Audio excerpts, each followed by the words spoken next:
مریم ایک عام سی گھریلو خاتون تھی جنہیں سلائی کڑھائی کا بہت شوق تھا۔ وہ اکثر اپنے بچوں کے لیے پرانے کپڑوں سے نئے اور خوبصورت ڈیزائن تیار کر لیا کرتی تھی۔ ان کے پاس صرف ایک پرانی سلائی مشین اور بہت ساری نئے آئیڈیاز تھے۔ مریم نے سوچا کہ کیوں نہ وہ ہاتھ سے بنے ہوئے بچوں کے فینسی فراق تیار کرے، اور اس کی مصنوعات کی خاص طور پر بات یہ تھی کہ وہ بہت کم قیمت میں بازار جیسی مہنگی ڈیزائن تیار کر لیتی تھی۔ اس نے کچھ نمونے تیار کیے اور ان کے تصاویر بنائے۔ جب مریم نے کام شروع کیا تو اسے کئی مسائل کا سامنا کرنا پڑا۔ اس کے پاس نئے کپڑے اور دھاگے خریدنے کے پیسے نہیں تھے۔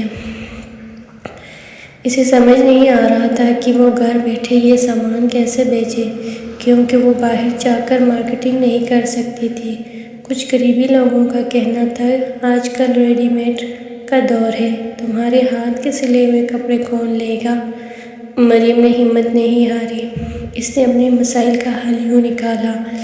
اس نے فیس بک اور واٹس ایپ پر ایک چھوٹا سا گروپ بنایا۔ اس نے کپڑے سینے کے دوران چھوٹی چھوٹی ویڈیو بنائی کہ کیسے سادہ کپڑے کو خوبصورت بنایا جا سکتا ہے۔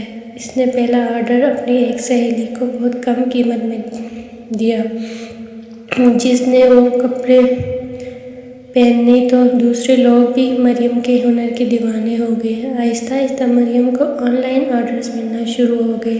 چند ماہ میں اس نے ایک نئی الیکٹرک مشین خرید لی۔ مریم صرف ایک درزی نہیں بلکہ ایک برانڈ کی مالکن ہے۔